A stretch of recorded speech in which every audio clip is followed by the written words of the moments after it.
ఎత్తబడే ముందు పలకబడిన మాట పరిచర్య జరగాలి. ఎందుకు? ఇక్కడ ఈ పరిచర్యతోనే ఎత్తబడి మళ్ళీ 1000 ఏళ్ల పరిపాలనలోకి వచ్చినప్పుడు ఈ పలకబడిన మాట పరిచర్య ద్వారా 1000 ఏళ్ళు మనం పరిపాలన చేయవలసి ఉన్నది. కాబట్టి నీకు ఏమైనా అర్థమైందని చెప్పింది.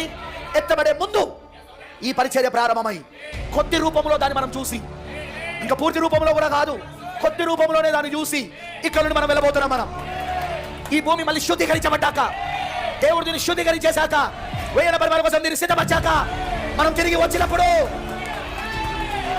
దాని సంపూర్ణ రూపంలో 1000 ఏళ్ళు పలకబడిన మాట ద్వారా మనం జీవించబోతున్నాము, సేవ చేయబోతున్నాము, మరియు రాజ్యాన్ని వెళ్ళబోతున్నాం మనం.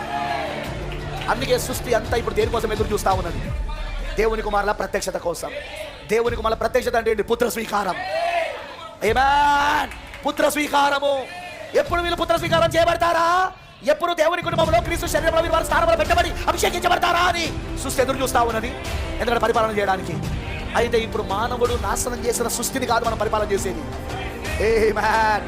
ఇది శుద్ధీకరించబడిన తర్వాత అప్పుడు ఆ కొత్త ప్రపంచంలో మనము దీనిని మనం పరిపాలన చేయబోతున్నాం. అర్థమైంది అందరికీ? అర్థమైంది.